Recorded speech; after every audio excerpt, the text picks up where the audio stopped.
hona le ntho tse tjheswang Okay. o robatsang o robatsa batho ha motho a thuntswe sethunya se ya kwalwa Siyakwala sethunya. sethunya ena hangata motho a sethunya ha kene jareteng so nka tsamaya ke hlapile ka ntho tsa ka makhathakhatha ka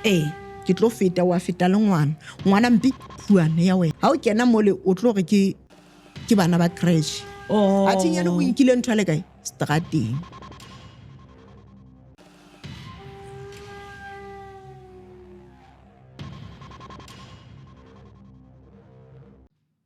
Dumelang be le phele babui le ba Echo Point TV. Ya le dumedisang ke Mpolokeng a le watela bonkgono le bontatemholo. Ha ke tsamaye ke le mo re na le moeti wa rona ka go Echo Point TV. Ke mme Mama Utse ke nkgege ya tsa bophelo. Dumela o bo o phele nkgono. Le sedi mme le kae? Re a phela le kae nkgono Mama Utse? Re a phela mme ke phete ke dumedise babui ba Echo TV. Le sedi Khanya mme o re tshwaretse tsa bophelo ka sheko. O latella balateli ba bileng teng nakong e fetileng ba bohi ba Echo Point TV. Jwale ba na le dipotso ho latella tsa bophelo ba bona. Motho mong o re ke a sebetsa fela ke fumane promotion, o mong yena o re ke a sebetsa ebile ke na le nako e telele ke le ka ho company e isa batho ba bang dikolong e hodisa batho ba bang fela nna ntse ke dutse sebakeng se le seng ba nthotseng se bile ba nsile ba ile di positions tse ka hodimo ho nna e ka ba tse jwalo di bakwa keng bophelo mme? Le sedi mme batho ba na le mathata haholo mme for taba tsa bo mosebetsi jwalo Kganya motho wa o thola mosebetsi a kene ka ga mosebetsi o thola ga sa le ka ga mosebetsi o bana le mathata cause hona le dintho tse ngata tsa bophelo tse tsamang di kwala maphelo a batho mathata a tshwana le eng haholo nka bua ka ntho tse ka reng bo diqetho jwalo ke tsona haholo ntho tse le hore di tsamadi kwala maphelo a batho le taba tsa bo mosebetsing hwa hulahulano ho tse kwa taba tsa di promotion jwalo le sedi mme jwale hona le mobiho o mong a re le hanka ya interview ha ba mpitse le hanka applya ka makgetlo a mangata ha ona mohlang ke nang le lehlonono la ho bitswa mosebetsing wa matsogo kampong ha ile le motho le batla mosebetsi kampa ba nkwa motho yena a sala ka ntle le sedi mme hona le ntho tse ngata tse tsamang di etsetsa batho dififi tseno tse jwalo o thola hore motho mohlomong le lapeng la tswang ko lona le lapa la teng ha le a hlweka yena wa tsama o ipolela go ya ka ga mosebetsi ha fitla ka ga mosebetsi o thola hore batho ba le ba mmole ba ikemetse ha ba tshwane le yena so ka ntle le gore motho a emelle ha ona ntho e tlo molokela o tlo dula a ntsa alla jwalo so rona re le dingaka re kgone hore batho ba fitla ko rona ba batla dithusetso jalo re ba thuse motho o qala o mo hlapise o mo futhise o mo etse ntho tseno tse jalo o mo kapise if you are paid o mo paid ho ntshwa diqetho cause ona le seqetho se ka re le se ka ntle ka tsela e jalo motho yona o tlo kgona go itse jwang a thole mosebetsi a ba thole le promotion but ditshebetso tsa teng ha di tshwane jwale hona le motho a re nna le lapeng le sware so ka ba re sebetsa kaofela go tlwa ho nkgono le ntatemogolo meloko e ke itsebang kaofela ha gona motho a kileng a tsoa a lo sebetsa le go fela ke nna ke nang le takatso gore nka lo sebetsa go latella maemo a bophelo baka le sedi mme e jwalo hangata ntho tse jena ga kopana le tsona ga le dingaka o tshola hore ha ona motho a la sebetsa ka ga lelapa hona le lebaka mothapo ho tswa morao family e senyeile ho tloa morao so ha ba ntse ba ya lelokong tse le ata ba futsa seo se etsaetseng ke lefutso mama ke lefutso le lebe mosela o hloka mosebetsi ke lefutso le lebe haholo cause lapa le jalo le qeteletse le safara ka ntho tse ngata but nakong tsane e jina batho bana e jina ba bohlale motho wa khona hore e re nna ke emelle ka tsela e jalo ha emeletse a tsamaile a thotse motho a right ya mthusang wa khona re yena a phamise le lapa ha hona tsela ena ka ithusang go fela a mothong ai mme ke nahana hore e jwalo cause bophelo ba one na bo sa tshwana le ba pele je ka getšo pele ho no lengwa ntho tseno tse jwalo batho ba kgona ho phela no itse na bophelo ba no itse na ke tšhelete ke ka hona ke sho ke re ha ona tsela ye nngwe ka ntle le hore motho a bona go ho thata a emelle a bona hore o isa jwang jwale motho ya bona hore ha fumane mosebetsi wa makgowa a ba bula business fela business ya teng lona ha e hole le tsona di business mme ka tsela e jalo ho a tshwana cause ga bangata ke re mo lefatsheng ena re le bangata e mong le mong o batla sa ka iphidisang ka sona nkibe ka be ya market mono e be le go go be ya fela o le jwalo Ee. e must o na le se ke tlamehang ke se etse gore business iphahamise ka ke sona. iphahamise ka sona gore business ya ka e kgone ho etsang e kgone ho nyoloha Oho. lesedi because ho na le ntho tse ngata le batho nka tla ko wena ke re ke tlo reka mohlomong ke tla ke sebedise tjhelete ke ka hona business ya o e tsamaya batho ba e sebetsa tjhelete lesedi mme tjhelete e sebetswa ke motho fela a iphetelang ka tsela kapo no ha e jalo mme o ka se ke ba baluwa ke motho a hole le wena o tlo se jose ke motho a pela hao bisong la hore o batla gore e be yena a banka pele wena o salle morao ke kutlo ho thuna le motho ya batlang lehlonono ka tsela ya hore a lo lata sa se latang mme ntho e latileng e batla gore a dule a reka eo yona ha ina phoso dithekisong tsa batho no e na le phoso hangata di etsala ntho tse jwalo but wena ha o le motho you must o be careful dinthong tsa hao tse o di etsang ha ke se motho wa moya ke tla di tsebella ka etaba tse hore na ke ba careful ka mokgwa tsela efeng no a ke re wena nako o tla bo rekisa then ha o rekisa o tlameile o be le something e o e etsang tšheleteng ya hao ntho e kenang ka e bewang ka tšheleteng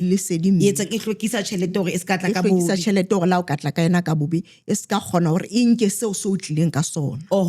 a sa ka lehlonono ka ho dia business ya hao jwale hantle batho ba nang le dikgwebo le bona tshwanetse hore ba etse sure tšhelete ena e kenang ho na le ntho e sefang hore haebe e tlile ka bobe e se ka tlo sebetsa businesseng ya hae mme because ho na le batho ba bang ba sa bilifeleng dintho tsa badimo ba re nna ke a rapela but for now ntate modimo wa thuso because di tlamatlama tse re di sebedisang ke di tswa mobung tsa ntate modimo ke di hloduleng tsa ntate modimo ke ka gona le ha re tlo tla re di sebedisa ha re nke fela go ufa ga di kopela jwale ha e ka re yena a ba re ke motho ya sebedisang bo metsi a thapelo kapo ho na le sa sefuang kerekeng ya hae sona se ka se mothusi no mme ho ya ka belief tsa gona ga le batho di a thusa le tsona tsa kereke ho ya ka belief ya gona ga le batho hobane hona le ba bang ba reng ha ba belief le nthong tsa badimo le ba bang be le hore motho ha o fitla a tla ko wena o tlo bolela hore nna ke rate ntho tsa meriana ke kopa ka seporofeto le ka hona ntse re kgona hore re sebetse re sebetsa ka mahlakoro a mabedi lesedi mme jwale ke na le motho a reng lehlonono la ka di-relationshipeng ke bone ha ke ratana le motho a mfumane ke ikemetse ke na le ntho tsaka le ya ho yena le hlonono ke be ke sala ke sena letho lesedi mme ya etseya haholo ya etseya o ka thola hore o laba le relationship before then o bo o kgawana le motho yena o bo kena relationshiping ya bobedi motho ya le o neng o utlwana le yena pele o thola ga o no na le yena dintho tsa o ne di tsamaya hantle but eno o dulang le yena no ntho tsa lona ha di tsamaye hantle bothata ke eng ho na le batho ba fuwang connection ke badimo lerato leno o le fuwa ke modimo kapo ke ntate modimo o thola gore motho a le ke o mo fuweng gore o tlo phela le yena bophelo ba hao so e be le go bana le diqabang ha o bana le diqabang wena o tlo ipolela gore eno wa news o botswa o tsamaya ke mo le mo ile go lo thola bothata o thola gore motho yo o nang le yena wa bobedi o thola gore o na le botsona mathata ano a bo diqetho lapeng la tswang ho lona batho ba teng relationship ya teng ha ba last ka di relationship ke ka hona o bo thola gore o solo safara o so dula le yale mara ha o ka emella wa ya motho wa thola motho a tlo hlalosetsa hore no o tlameile o khutlele morao wa o sa khutlele morao lukisa mona jwetsa motho wa o le lukise kae because hangata batho vele ba tsama ba thola mathata hore ba sokola a never o tlo ho yale o kene ho yale o thola ho a tshwana ba bang ba tlo phamisa ba bang ba tlo futsanisa jwale ha ke batlo futsane ya ile hantle ke batla hore ke be le motho e ke phelang le ena ha ona motho a batlang bothata ba ka ke hore o na le teng o sa hlokahetse ke etsa jwang ka tsela eo ka tsela e jwalo ya ke utlwisisa mme ka tsela e jwalo ha o thotse motho a ba hlokala e le hore ne le phela hantle le le right ntwa pele o tlameang o etse hona le ntwa le ya hore o hlapela motho wa hao o qala pele o tlo moilela after mono o tlo tla o thola dipitsa o etsa jwang o hlatswa madi ale a hae ho wena o tlosa seriti se le sa hae o tlosa ora ya hae o etsa jwalo and then after mono he if wa roula o tlo roula after mono o tlo hlapiswa ka semolao ke ho tlosa seriti sale ho tlosa moya wa le wa hae ho wena and then after mono he o ka etsa hona le tabale ya hore batho ba bang ba like batho ba bilifela nthong tsa badimo wa tsama o ya mothong ha fitla mothong hona le ntho e ya hore ho arolwe sedimo. Okay. And then ha o qeta ho arolwa sedimo le yena motho a le malema robetseng teng o tlo o lokolla then ebe o qhobekela pele ka life ya hao. Yena self a ba qeteletse a entseng a o phamisitse a o buletse. A o buletse in the relationship. A o buletse di relationship ka bophelo bono bo ile go nontse bo phela o bo thola go phela bo mo. O le mong kapa o na le partner o na le partner e nngwe. Oho, because ho na le molateli a reng o hlutshwa ke taba ya hore la ka ba ka relationship e le hantle but o na le nako a bona molekano wa hae a leng teng. Kapo partner ya hae le yona ena le fitla ke bona motho a teng ha mo describe a ba hopolwa ke motho a nene ke phela le ena e ba kwa ke eng eo yona. Lesedi mme ke taba tsa hore ho tloa qalong motho wa yana qeta ho hlokala ha o ka ba sebetswa ka tsela e right. She ka ke shwa kere a kere ha o hlokalletswe ke molekane even is molekane e ka ba boyfriend as long fela ne le kopana le ya dikubong le babedi. Okay. Madi ya hae a ho wena seriti sa se ho wena o tlameile o nwe dipitsa o tlameha o hlapiswe after o hlapiswa ye wa mokopa motho wa hao hore no ka ho ha o sa le ke kopa o mpulele ke tswele pele ka bophelo baka ka tsela e jwalo le yena moateng o tlo khotsofala then o tlo khona go iseng a o bulele go ye pele. Ha ile ke motho a neng a hlokahala re lwana nna le yena a ne a sa ntshware hantle. Lesedi mohlomong o la suthumetswa ke nna a wela a ba hlokahala ke tshwantse ne ke mo hlapele ke be ke mo kope hape. Mme e jwalo phela ha o le ka nqale ha o sa phela bophelo bo tshwanang le baka kwano. Oho, o tshwana ka nna la e kare mohlomong ebe o hlokaetse nna le wena nne re qabane. Then ha o so le ka nqale o tlo bona diphoso tsa hao o tlo etsa tse right. Okay. Then le ha o tla ko nna o ka se tlole o tla ka tsela yele o nno tla ka yena ha o phela. Ya mme e jwalo. Jwale he ha le motho a ntate a nana le mofumahadi a ba sa feta. Lesedi a ba iphumanela motho mo ya phelang le yena mara a ba thola hore ha ntse a searcha tsa bophelo ho thwe mofumahadi wa hae kena a tebelang di partner tse ntjha eo yone ka ba kwa ke eng like motho mme a sa robetse mme a sa hlokahetse ntate a iphumanela partner e nngwe. Lesedi mme intse batlile e tshwana cause motho a le jwalo which means ha robala ha mo roballa and then ka tsela e jwalo hona le tsela e le hore ha ile mothong o tlo khona o jwetsa go motho wa ha robala so ka tsela e jwalo ntate o tlame a robatswe o robatswa jwang o robatswa ka tsela ya o sebetsiwa hwa lebitla ya mme then after mono e be le gore le taba tsa bo ho mo etsetsa bo tie jwalo ya mme ke ka hona wa nceko wa kupuwa hore a tloe a scanna a hlella hangata ho motho yeo ha holo yetswa ke batho bo tla thola go mohlomong o bolauwe ha se ka tsela hore motho o hlokaise normally or mohlomong o thola hore o tsusitswe o tsusitswe ya mme o thola hore o tsusiwe then ha tsusiwe jalo o tlotla like ile sedimo se sebe ko wena ke ka hona motho ha tsusitswe ke ha entse jwang ho tsuswa mme ke o sebediswa o fetolwa sethotsela hore a etseng a senye bophelo ba ntate o ka isala hore ebe jwalo hangata ke motho a sethotsela ke motho a tsamang a solla hohle mona like ha ke re motho o hlokaetse o tšhaisitswe ke koloi then e be le go moya wa hae ha o latuwe hangata motho eno o esang o tsamaela pleke o moya wa hae o tswetseng ko yona ka tsela e jwalo ke ka hona o tla utlwantse uthi hangata plekeng e so di accident di bangata ka ntle le hore batho ba habo ba lonka moya wa hae ba lo mo phomotsa ba mo jwetsa go tlosa mona go isa plekeng e right mo lo phomola teng. Ha re he motho ona wa mtate Modimo o thutswe ke koloi a hlokahalla mo Lesedi bona bosubo ka polisa leo e be le go pula iana batho ba habo ba tlotse ba jwang ba pula ha enele ya hlatswa ke e ya tlosa ntho tse o tshwanang le bonela koloi ka windscreen ka madi a motho o mhlomong jwale le lapa le batlang ho lata motho o ba lo go batsa moya wa hae ba tla tseba ka tsela efeng a ke re mama ke re motho a tšhaisitswe hona le nthola go bo maponisa ba ya jalo then ke nahana hore maponisa a khona hore a make mo ile hore ho hlaile go tsiteng le tabeng ya hore mohlomong wa tsama le o bilifela mo dingakeng wa ya ngakeng ke yona e tlotla e fana ka direction Lesedi ke botsetsa molateli wa Echo Point TV a reng ona mofu wa rona re mothotse ka mora dikgwedi o so thola ke koloi jwale ha ba tsebe koloi e mothuletse kae kapo moya wa hae o felletse kae batho ba bona ba ka ithusa jwang ka hore ba late moya wa motho wa bo bona. Okay ke a utlwisisa motswadi ma a kere batlo tseba fela gore motho o hlokalletse mohlomong ha ile N1 ba tlo tseba go hlokalletse N1 Ee. ba tlo lekantsha fela ka sebaka Ee. then hona le sefate se kguang Okay. sefate seo se kguang so ho tsamaiswa sona Ee. ha o mo le o fitla o be wa sefate se no ngono then motho eno o tlo rokelwa ka like ka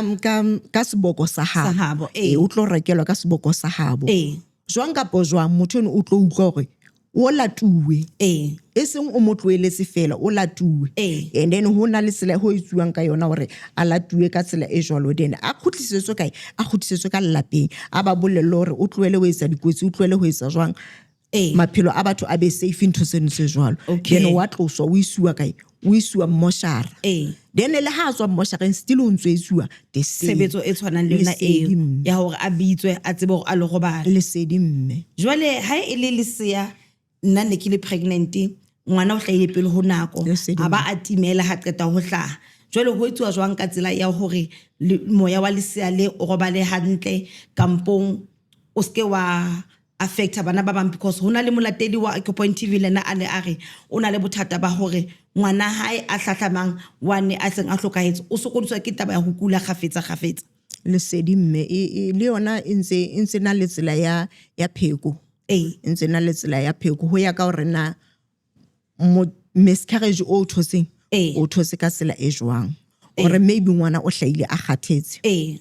ho na le tsela le hore motho wa bofuwa Okay. o pregnant wa bofuwa Ee. hangata motho ha le pregnant o bana le di-enemy Oh. o ka tlola Ee. o ka fasuwa then ha o le jwalo ngwana e be le gore o hla a kgathetse Ee. lesedi mme wa kgona hore ha o le jwalo ha o tsamaya o ya mothong kapa o tlo batla ho tseba gore na ngwana ka hobaneng a hlaile a kgathetse Ee. o hobaneng ke thotse miscarriage Ee. ke hona le tsela tse ngata o thola hore if ke miscarriage o thola gore ngwana ha a dula hantle bo ka mpeng ka popelong o thola go kene o na le o thola go kene bo shupung e ro Okay. le teng ha o ya mothong o tlo thola gore a ngwana o tlhokaitse normal ha hlokala ka tsela ya gore mohlomong o nobetse o go jwang ka tsela e jwalo ngwana ha ke bone ka nkare a ka tsama moya wa hae o ntse o solla but if hona le tabala gore o fasuwe mohlomong o jampile ke hona mo ile go ngwana moya wa hae o ka solla o lwana ka tsela e jwalo le ka hona wa sejetswa le lona le seanyana le kopelwa le kopelwa lo ro ba tswe ya mme hore atlas ka etsang ba tlang ba molatela ba ska ba tlotla ba le bothata o bane le yena ke re ke le seanyana o ntse itwanela hore le nna ke position ya ka ene tla mebe ke dutse le sedi so ke ka hona a etsang tshukodiso hodima ngwana a mo hlahlamang le sedi mme and then ngwana jwalo a hlahlamang motho a hloka ngwane mong a hlokaetseng o bitswa ka Sesotho o bitswa seqoma ke seqoma and then yenwana a hlaileng after yena hona le tsela la hore ha kutuwa hona le moriri o siwang mo skotlong then ha o ntse ho ya ho hola hona le tabala go hlajuwa nku then se a tloswa ho tloswa seqoma seo wa kutiwa then o tshaswa kang ka moswane le nyoko ya teng ka tsela e jwalo o motlosise ho yena o sa tlo phela normally hobane ngwana seqoma ke ngwana e le go wa tefanyana o na le ntho tse ngata o di motsi o ntho tsena kaofela ka ntle gore a tloswa seqoma seo ha be right seqoma se tloswa wane a sa robaditswe kapo o tloswa ka tsela o tloswa yale a se a robaditswe a kere yo o tlo hlokahala mme a be pregnant a thole mo sena ha se qala se tshutshua ke mo le mo ile hore o tlotla a tloswa seqoma seo ha o kutua ha kutui moriri kaofela o siwa moriri mo skotlong a ke utlwisisa ntleng go ona e leng seqoma ho sebeletswa yena o lokisitswa yena pele kapo ho robatswa wane pele e be le hona ona a leng teng a tlo etswa tshebetso e ona lesedi mme a kere ke a shokere ho hlokala ye moholo after moholo mme o tlo ba pregnant ha ba pregnant o tlo thola wa bobedi eno wa bobedi ke ena o thweng ke seqoma then ha ile seqoma ha ntsa hola ha e melo a hole a bebe moholo ke mo le mo ile hore o tlo tloswa seqoma se ka morao because ha ntsa hola o ntsa kutua batho o na le moriri o siwang ka morao ya mme ke eng ke tsela ya ho hlompha ya le a robetse so o tlo tla hlabelwa nku hebe le go wa hlapiso wa kutua o rodiswang moriri wa le hore a be right a phele normally jolo ka bana ba bang babuhi ba Ecopoint TV ba bangata Lesedi ba tswa di-cultureng tse fapafapaneng. Lesedi. Jwale hona jwale ha ke botsetse o ileng hore ke Mosotho fela, ke Lesedi. se ke botsetsa babuhi le baleteli ba Eco TV ka kakaretso. Lesedi. O mong yena o etsa ka tsela e feng ha sa etse ka tsela e Basotho ba etsang ka yona? ha ke batle ho bua maka ha ke tsebe hore na di-culture tse ding na di sebetsa ka tsela e jwalo, but ka Sesotho sa bo rona re sebetsa jwalo. Oho. Lesedi mme. Okay, jwale ho tsho hore le bona ba kgona ho ba ka go batla lesea lele hore lane ha letla be ba tlo etsa ho latella moetlo wa bona na? Motho e mong le mo sebetsa ka tsela ya culture ya hae. Lesedi Oh, mme. ha utlwahala nkgono. Lesedi mme. All right. Motho mong ha re mosebetsing o lla ka setena o tinehela batho kapo batho bona ba mo tinehela. Lesedi So o re ha a rate ho phela bophelo bo jwalo because le ha sana le lethabo la mosebetsing e ka re a ka dula fatshe. Lesedi Ka nako e nngwe colleague tla be yentse phoso ka dipampiri jwale be bonahala hore ke tsa hae. Jwale motho o a lakatsa hore na a ka etsa hore ntho eo e loke ka tsela e feng na hore ho be le kutlwano ka go mosebetsi lena hobane wa thabela hore a ka lo fumana borotho tsatsi le letsatsi. Lesedi mme. Dintho di ngata mama. Dintho di ngata nkgono cause she ka ke sho ke re le batho ha ona motho a batlang ho bona e mong a phumeletse. Kaofela ga batla ho ipona re phumeletse. So how o kopana le situation e jwalo e must o phahame. Okay. O ska re nna ntate modimo o tlo nthusa. O tlameile o phahame. Thapelo ke yona. O ka rapela wa etsa whatever o ka etsa mbati mosebetsi mo le ha re tshwane. Nna ke batla ho fumana ke le hodima hao ke o kametse. Nna ke batla ho ratwa ke le kgowa. So ntho tse jwalo ha o fitla mo le o le empty o thola go di a ho hatella. And then ha di ho hatella jwalo ke mo le mo o tlo fumana go wena wa kgeseya. Okay. So hona le tsela e le hore gona go sebetsa ka yona. Ga o hlapisa ra o futhisa ga o kapisa go etsa whatever hore o bane le seriti se setle o hlweke o ratehe. Okay. O rate ke motho yo molemo mosebetsing o be right. Not go mohlomong wena o lo hatella motho o mong o be right. If o batla promotion ga gona hore ro etsetse ntho tse ntse hore o be o thole o phahame. Lesedi mme. Re na le molateli o mong wa rona o sithabetse maikutlo. Lesedi mme. O na le kgwebo o patala basebetsi ba hae ka tsela e leng yona fela ha ba dule. Lesedi mme. O na le nahana go mohlomong sebaka seo sa leng ho sona sa o sebeletsa go ka ba hona le moya o mobe kapo wa iketsa halla fela go basebetsi ba batla ho sebetsa nako nyana e nyane ba tswe ka go company ba yo engwe. Hona le sele e le go o tshola hore a ke re ga batho ga tshwana go tswa malapeng a fapane. Ganya go mohlomong ke taba hore yena ha tshware batho ba hae hantle. Hobane o ka se ratwe ke batho kaofela ha o tšhelete a kere. So batho ba bang o thola hore motho enana o ya ka hore na wena na o mang. So ha e le jwalo le teng e ntse le nthwale ya hore ha o le motho o tlameha o inahanela ona motho a tlo o nahanela. Hore ha ke bona situation e le so ke tlameile ke etse jwang. Hona le taba hore o tlameha o hlwekise company ya hao. Okay. Company o itise. Company e bane le seriti. Okay. Company e be le income. E seng o dule o ntsha fela ho sena e kenang. Lesedi mme a ke o buse company hore o phahame. So tšhelete ha e tlo fella mo di basebetsing. Wa utlwisa ha o bone ntho o e etsang. Yena hana bothata ba tšhelete sa kena o tšhelete ya kena bothata ba hae bo boholo ke hore basebetsi ba hae ka mora bo 3 months ka mora bo 6 months motho wa tloela mosebetsi ba sa qabana le mosebetsi wa hae. Lesedi mme ke tsona ntho tse jolo tse le hore hona le mathata ka hare ho company. Yena e le motho o tlameile a etseng a emelle hore a etseng a lokise bophelo ba hae le company eno a ilokise. Company ya ntho tsena di atiswa mme di a sejetswa hore di bonahale o mamelehe ha o le mookamedi. E seng wena o tlotla o laelwa ke batho ba le go wena o ba fa borotho. Lesedi mme. Oho, so taba ya hore ho hlwekiswe company ke bo taba ya tsang ya bo ho rapela kapo ho etswe ka tsela efe. Je ka ke shilo mama ke hona le batho ba ba bilifela ntho tsa badimo hona le batho ba sa bilifeleng o ka tla ko nna umpolelo ha ke batle meriana ke kopa sporofeto ke tlo sebeletsa ka tsela sporofeto. Okay. Lesedi mme. Oho, so bona basebetsi mmoho haebe wena o kgone o fihle ka nako ba fitla pele ha hona tsela e mong a company a ka kopanang le bona ba tshwarisana hore ntho e se ka hlotse e etsahala but if bothata bo loko wena monga company ha hona ntho e ka lokang e ka lokang ha iyo ntho e ka lokang so lebala le company e hlongweng ho lona haebe e lona bothata ho ka etsahala hore mohlomong motho wa fumane thuso lesedi mme oho ya fumane thuso ka tsela e mama okay jwale una le molateli o mong a nang le kgathatso ya hore dipotso tsa batho bana ba bangata ba phela fatshe la Point TV ba fumane lesedi mme o re ho na le abuti wa hae a ileng a hlokahalla toronkong lesedi mme ha hlokahalletse toronkong jwalo ya be le hore le bana ba hae kaofela ke batho ba seng ba kena batswa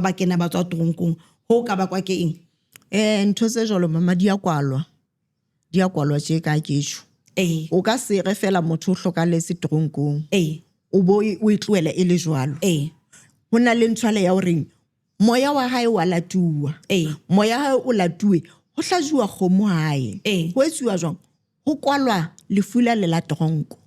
ho kwalwa le batho bana ba phelang bo ska nna ho etsahala ntho hore ba dule ba khutlela ka go tronko ho se ntho ena e etsang e tshwana kana le peo ha o ile mme ya hola e hola ho ditlolo le ditlotlolwana ka tsela e jwalo wa e bolaya o sebedisa setho o sebedisa ka setho go ntho tseno di etsiwa di kwalehe ho tshwana kana leng ha ke re motho o thuntswe ha motho a thuntswe sethunya se ya kwalwa sethunya ena hangata motho a sethunya ha kene jareteng o yema ka o bewa ka ntle ha lebelwe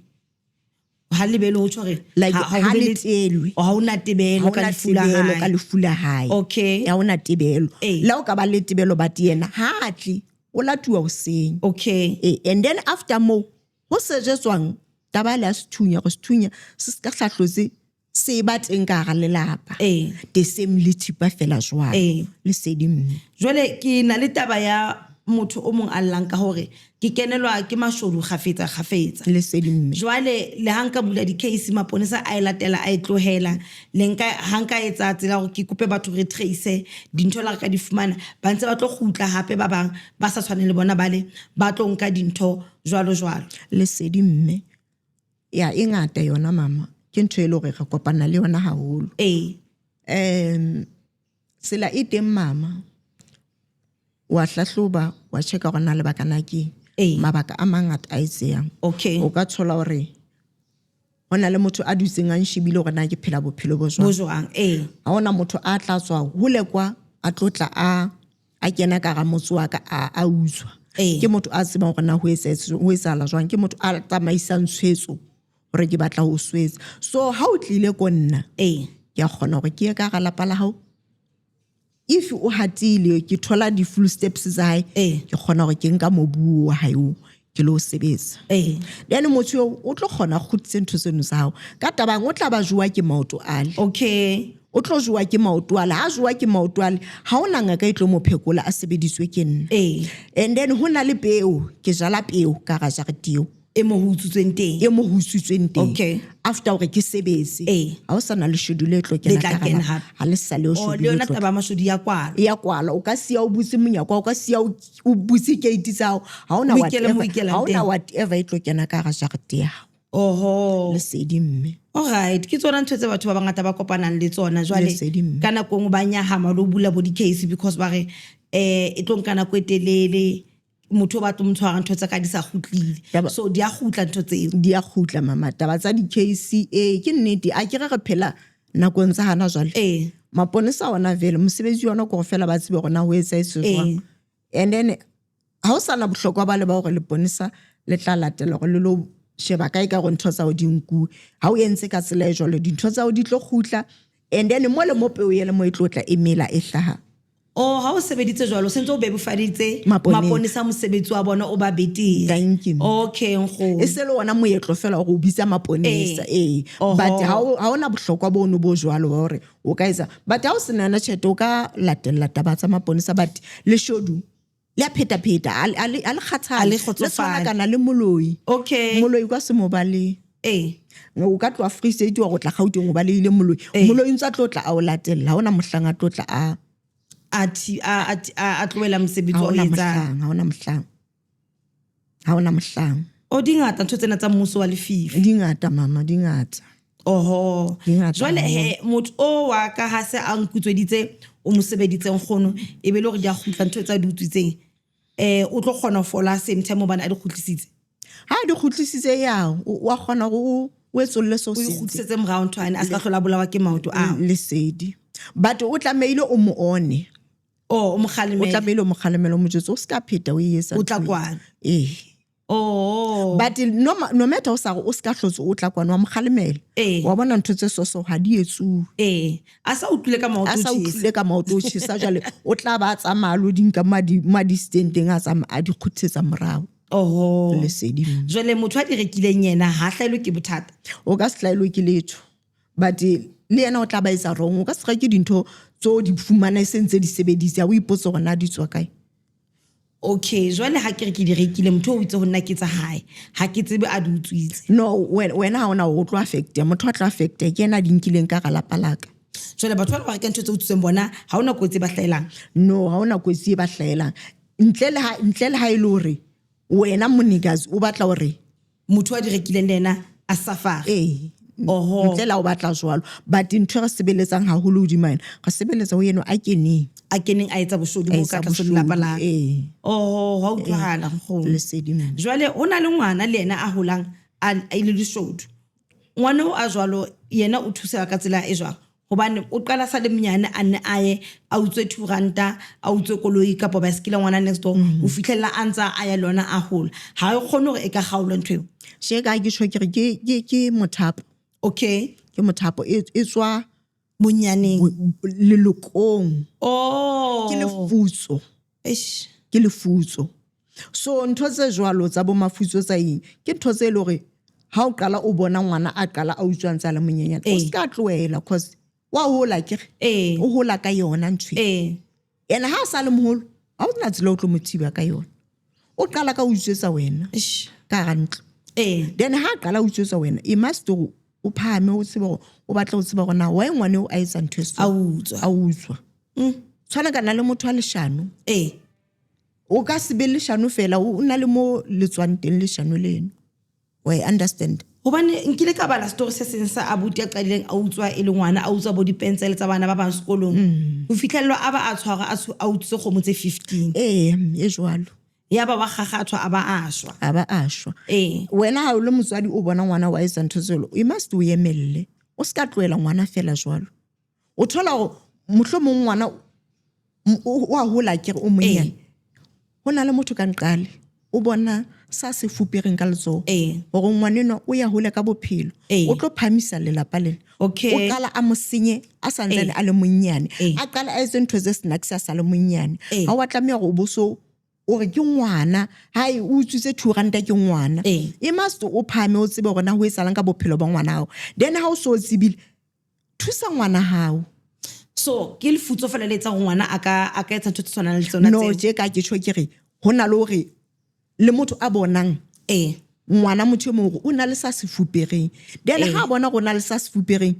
o tlo etsang o tlo qala mosenya santsane a le monyane ha ina dikamano le setso kapo moetlo a ulelang nako engwe ke tabo tsa bo maseko nako engwe o santsa ana le taba tsa bo badimo hobane di itlhaisa ka tsela tse fapaneng tse sa tshwaneng a ke ha o ile mothong o tlo tla kgona ga o bolelle hore bothata ba ngwanenwa ke eng then wena o tlo etsa o tlo lokisa hodima mo songwe tseba gona ho etsala jwang e ka ba taba tsa badimo e ka ba taba tsa gore mohlomong ngwana o sengwa ke batho a santsana le monyane ba bona in future ya hae alright jwale he tabeng ya motho o thong o tsitse kgomo tse 15 di kgomo ke re letsa sound ha di tsamaya mohlomong le hantse di fula wa gona halo motho a ka etsa ke tsa le tshwanang le eo wa etsa hala hangata ba di utswa mama hangata ya etsa hala hona le hore mohlomong o kena le sakeng ha o kena le sakeng ona le ntho tse tsheswang o robatsa batho di ja wa robatsa then wa khona ho simple go khona o kene o ye mo ya nteng ntho eno e tsheswang eno e robatsa motho a robale deep a ka unka a lo be ya ka ga sekonti go sa ikutlwe jowe a unkella le betheno a lo be ya sekonti then a never o tlo utlwa ka nako a le mong ko so tswile totally mo wena hore ha o phapama ntho a dio ntho ha dio ka tlo hangata vele ba etsa jwalo o leruo hangata lona ke target ya batho ba utswang ke target ye jwalo mama oho Lesedi. so ena ya batho ba rapolasi ba utswetswang le batho ba e le hore ba na le leruo leo ba lisetso ke baholo ba bona ba ka ithibela jwang ntho ya mashodu a fitlang a ba robatsa ba utswetsa ntho tseo tsa bo bona je ka ke shwa mama ke re o important hore o tsebe ka bophelo ba ona ho isala jwang mohlomong ha o tlile mothong motho wa o jetsa hore o tlameha o sireletse lapa la hao o tlameha o sebetse lesaka la hao saka le sebetso le lona le a sejetso okay le a sejetso lesaka then ha o qeta mo o sebedise lesaka o thibela ntho e tlang je ka ke tshwe ke go na le peo e ke e jalang o jala peo eo then ha o jetse peo eo ha ona anyone a ka kenang le ha ona le shodule kenang ha ona le shodule kenang even le bona ba o disetsang ha bana chance oh kana go di utswa ke bona ba disana di gomotse di utswa ke ba disana bona ba dikatamba ke bona ba di utswang or ba jetsa ba bangwe gae ka nako e sosoletse ke tla di bulela oh because ke kile ka kopana le problem e jalo no friend Cape okay nkgono ha re he o sebeditse lelapa o sebeditse lesaka leo hore mashodu a ske a kene Lesedi. and then ke be ke thola phofolo tsa ka di bulawa ke le hadima haish ya e teng mama ya itse haholo phofolo tsa ka di fella naheng taba ya lightning ke ntho e le hore batho ba bapala ka yona haholo okay like ha ile jolo ke taba ya tshwetso o motho o tloa a o swetsa ha etsa jwang ya ke taba ya tshwetso hobaneng wena hona le tsona next na tsona hobaneng tsa o di le ngata nna tsa ka di le nyane ya se haholo then ke ntho tse di a kwaleya okay le hadima lona la tijwa le hadima le a tijwa okay le a tijwa le a sejetswa le a kwalwa so ha ona hore ha o entse tshebetso ena ya lesakeng e kgona hore e ditshireletse hohle mo di dinteng ya di tshireletsa hole a ke ga di dule di le ka sake di a tswa di lo fula ke di a tshireletswa oho so ha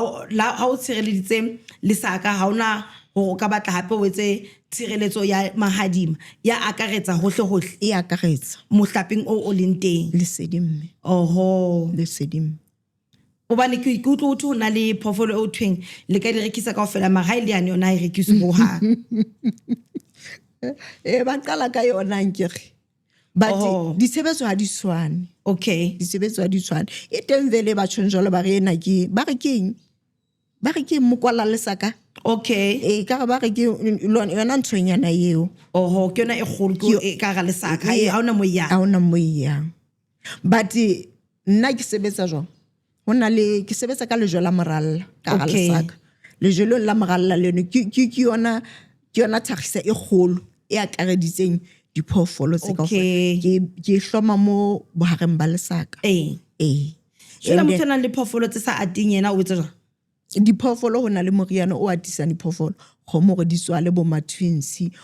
e tswale njalo di tswale di ngatafale ho na le pizza ya diphoofolo ho na le pizza ya diphoofolo ho na le pizza ya batho ha o le mme o sa thole bana le diphoofolong e teng le diphoofolong e teng kgono ha ntate modimo tsa ntho tse makatsang le badimo ha ebe phoofolo kgone ho fuwa dipitsa lona e thole batho ya di tshola mkgono e thole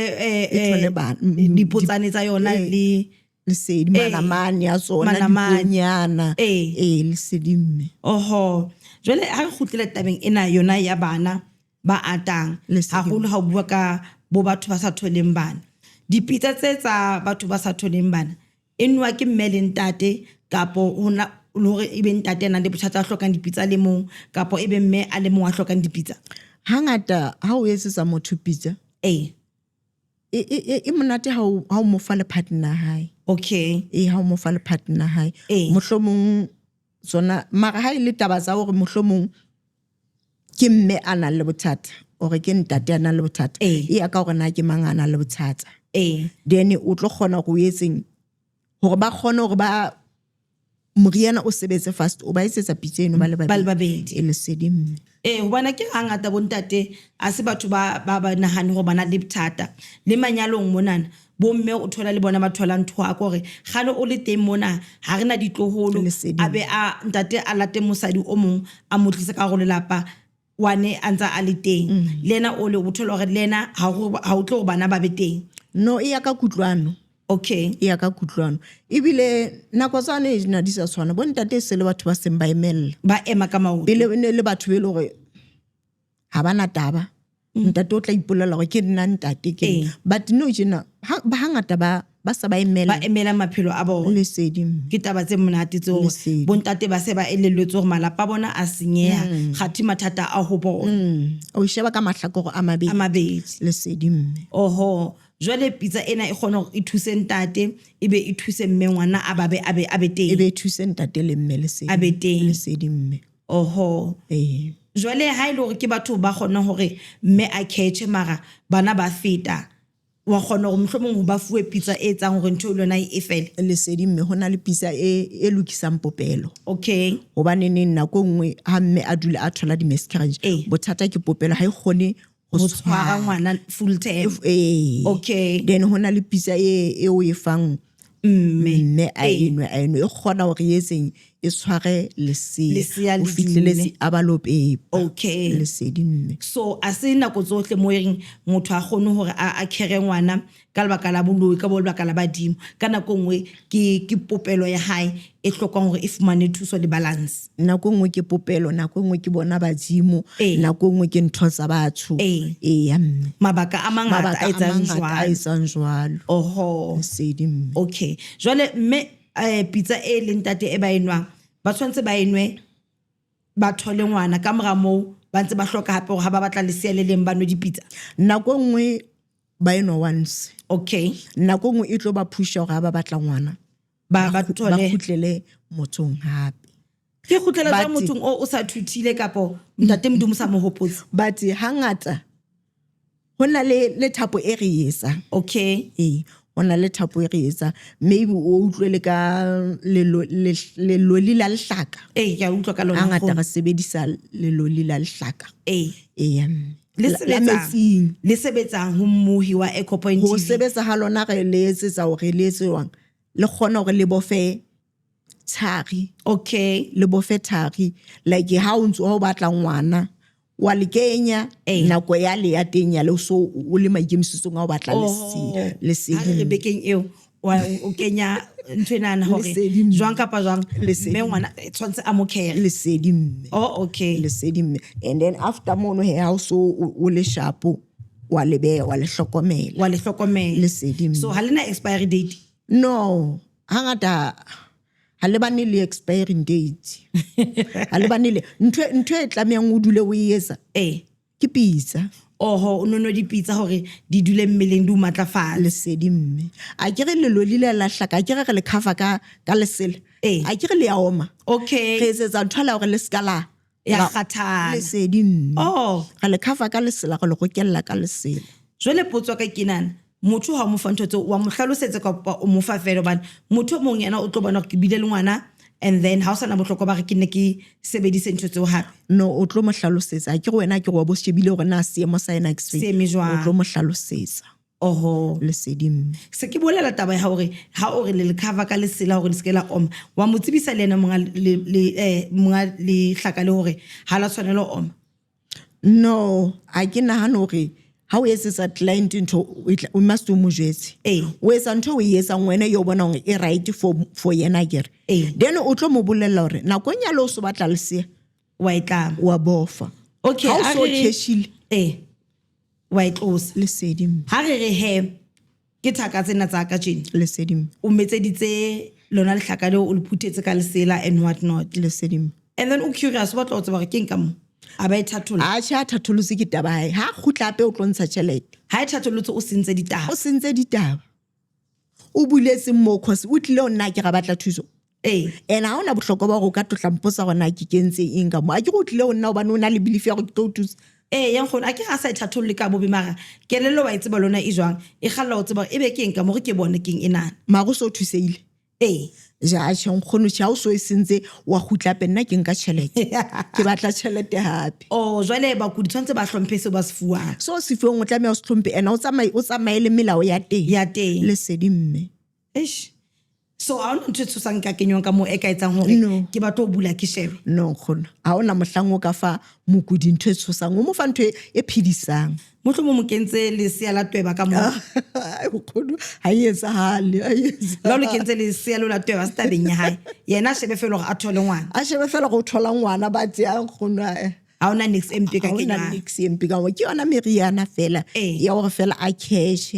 then after mono a le pregnant wa beya kwana ka boitlhompho bohle ntho le ya respectwa yale oba e tlisa bophelo lefatshe o e beya kwana then a ime a qeta e sentho sa na gonyale a seng a batla ngwana hape a ka nna a lata maga e etsa le gore bana ba be 4 5 1 2 3 fela after mono lo renewa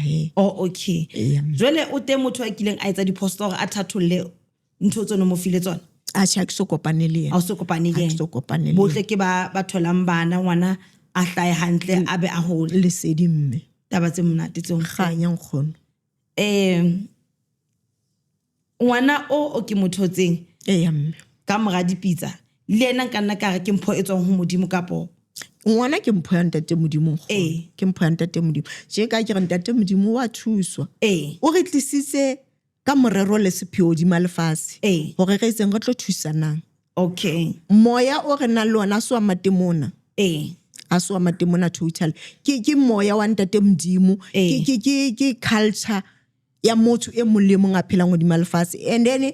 ha ona le ona moya o re lo boela peretsang re sebedisa sona tlamatla tsa ntate modimo and then ha re di chika mola ga di kopela ga re tlo fa tsona ha go fe tsona fela gore nna ke a seba nna ke ngaka ga di kopela so ngwana o ha mofuwa ko ena mara o mofuwe ke modimo ka bohlale dithuso e ntate modimo a o fileng yo ke ne ke batla go hlakelwa mo hore ha o tlo claim o sa no gore ke ngwana ka o ha ona mohlang motho wa ntate modimo ile ba wa hao yang khona wena o etsa o thusa ntate modimo hodima ditswa mo buntsa hae le hodima se bopua sa le sa se beileng lefatshe gore se etse se tlo thusa ba bang le seding khona ke ne ba tlo hlakelo mo ke ba tlo utlwa o sane ka po motho mong o sa bore ke tlo ya ke lonka dipitsa ngwana sa hlaile mme mama o tlo tla ba re ke ngwana hae eng khona ha e sebetse jwalo a e sebetse jwalo ebile ha ona bohloko ba gore ka go utlile ho nna o batlile thuso e jwalo go etseditse ne bentse ke re la mmona o tena a ba le ngwaneno ka taba ya ka la ka se hantle ai bo sengakeng ha e sebetse eno nkgono ga jamme so ha ona motho o mong a kileng a re a tlile a thuswa ke wena kapo ke batho ba bang ba o sebetsang le bona e be le o fetelwa ke ngwana o ha e so e tsala nkgono ntho e la etsala ke motho a neng a imme mwana immeteng then aba fetola ke ngwana ba batla o tseba gona go etsa etse jwang ka ngwana aba batla o tseba fela gona go etsa etse jwang ka ngwana so ga be ile gore ke mohlalosetsa di o etsa etseng teng ka ngwana so yena ke mo alaeng ka from mo le ho emella le ho tseba gore ha o le pregnant o bohlokwa gore o tsebe na ho etsalang ka bophelo ba hao ya mme o ka tsela hore like ka tsela hore mme a ke o na le pregnant then aba fetola ke ngwana le yena ke taba gore o ntsa mamana ntsa mading a ntsa nwa dipitsa but ho etsala hore a thole miscarriage a ke ha o le pregnant ho na le thapo le re tlo bo for ena mo tshekeng go nwa dipitsa then thapo eno ho na le nako ya le hore ha o so atumetse matsetse a o tlo pepa wa e fasolla a ke gono so ha re sebetse ka tsela e tshwanang yena o nanwa dipitsa fela ho sena tshireletso mo ho yena then ke mo le moise ma jampile mehlala a jampile mohlala e bile go o thola miscarriage so yena ntwana e batla o tsebona batla o tseba gona ho tlile jwang ke thole miscarriage impa ke tsamaya mo wa understand le sedi so wa etsahala go motho ho na le matsamayente mara miscarriage yona e beteng ha e etsahala ho lengkhona e tloa e hlotse ke ntate modimo kapo motho ana nketsetsa ha etsa ntho e right no e na le mabaka ke tsona ntho tseno tsa gore mohlomong o jampile ke tsona taba tsa gore mohlomong ke badimo ke taba tsa gore popelo ya hao ha e khone go tshwara ngwana for 9 months that's o thola ba bang ba thola premature ntho tse jwang le sedi so pizza e ha umpa o nchekile kapo umpa fela gore ke pizza gobane ke itse ke batla ngwana no nkgone o bohlokwa go check Ee. o tsebe mabaka gore na ke eng.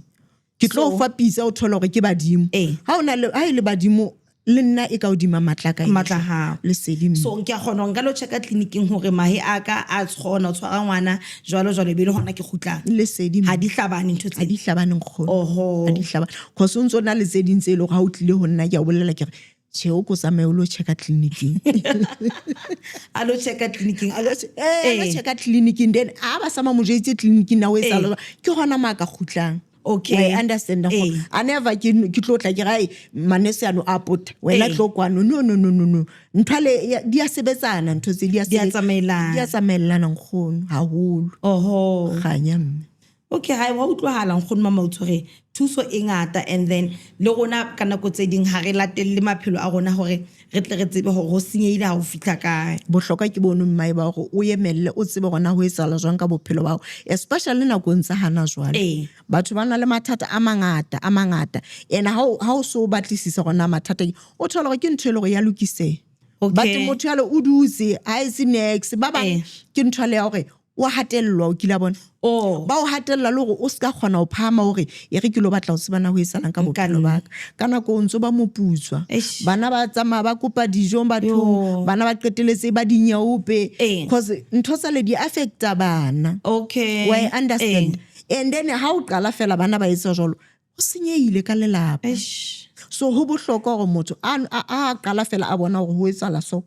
ska dula emella o batla ho tsebana ho etsala jwang Ee. because ho na le mo e kareng ha o ya teng nnete o thole thuso Ee. then ha o so thutse thuso o tlo tla o ba shapo le bana ba be shapo Ba be hantle. ntho e bohloko ke ya bana o thola gore bana vele ngwana ha a lapile ka tlung a batla dijo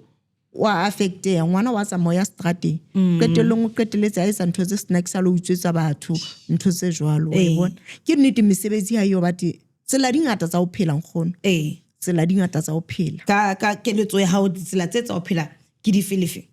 tsela tsa ho phela nkgono wa kgona o ipulela business Ee. tje ka ketšho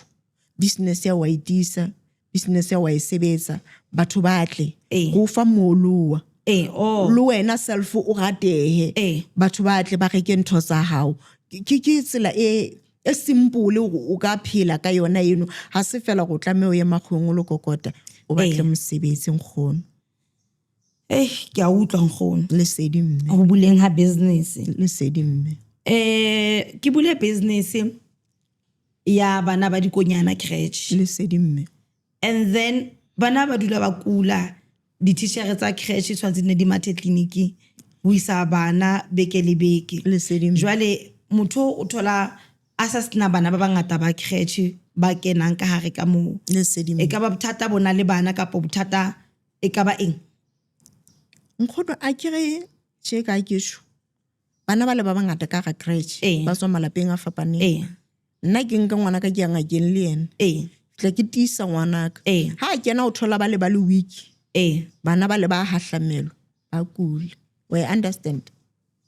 Jwale bana a se kaofela mo malapeng a bo bona ho tsamauwang dingaka. Ba wiki tshwantse ho etsa leng ka bona? Aish, e thata nkgono e thata haholo cause tje ka ketšho vele ha ba tswe malapeng a tshwanang ke bana ba bangata ke ba tswa malapeng a fapaneng we understand so hana mono ha ke so kopane le yona hore nka thola motho a tlang ka yona tsela e Ka jwalo sello seo. ka sello seo and then le teng mono ha ke tsebe na nka mo eletsa ka hore motho a kopanang le bothata bo jwalo if o le jwalo o ba o lusa bana ka tsela e jwalo a ke le yena ke taba le ya hore a ka emella batla o tseba gona ho etsala jwang Ha hona then e be le hore o etsa wang o kgona hore a etse wang a sebetse ho na le ntho tsa bo koropa meriana bo koropa ntho tse jwalo bo qhela e koropela meriana e kapo e koropela o ntsha memoya okay e koropela o ntsha memoya ho na le meriana go ka tshisa then ha o itshisa le yona eno etsang e leleka ntho tse ba ngutlile ka tsona tse mpe o bana ba tiswang dingakeng ha bo bona ha ba tle ntho tse mpe empa fela ba imela bana ba sa sebedise ba imela bana ba sa sebedisetsweng meriana nkgono jwale ke taba re tla ilokisang jwang bana mistress wa crèche kapo principal wa crèche ha tsebe rona ke itse ngwana mo o tlo bona ke re ba bang ha ba sokodisa nkgono ba se right ke hona ha mo tlo tseba gore ke ngwana o feng a kere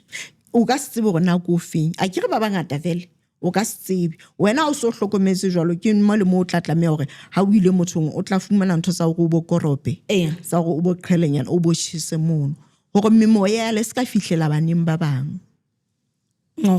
le sedimo so ke bona bohlokwa bo bong ba bana ba rapelang crash tsatsi le letsatsi bo ho tibela maybe e for motho sa tsebeng gore ngwana wa a iswa seng ha ka lo crash kapo ha gona bothata we understand gona e jwang vele bana ke re ba ya o seng ba batswadi ba ke re ba lo batla mosebetsi so bana ha ba tliswa batswadi ba lo batla mosebetsi ke yona ntho ya hore mo le ho safe ankere ena o thola gore mo leng safe teng ya le o tla le o sebediswe ka manaka a kotsi ha fitla mo le ba bang ba hateletse bana ba bang ba wela diphuana ntho tse jwalo wa bona ha se tabala gore mohlomomme o fitile ka ena o se o kopane le motho a hlapileng ka tsietala ngwana o wetse phuana o kula ha le hana ka mole hobane le yona eno e ke buang ka ena gore ngwana o wetse phuana ke le sonka tsama ke hlapile ka ntho tsa ka makhathakhathaka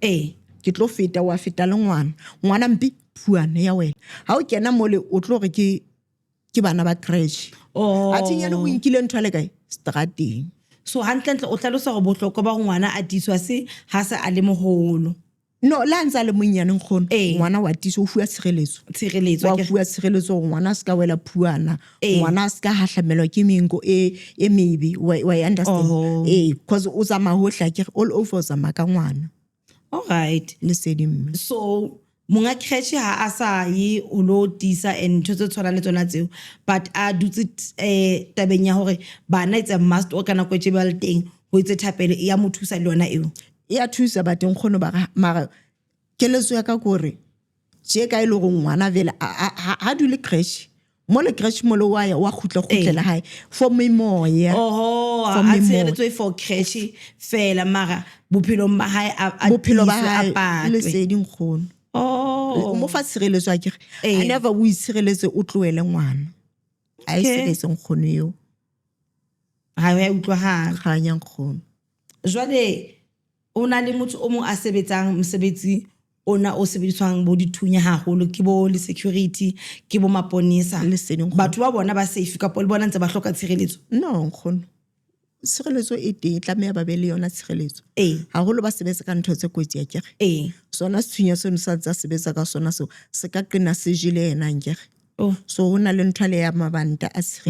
tshireletso hona le lebanta la sethunya hona le lebanta la thipa hona le lebanta la ntwa e le seding khono di ngata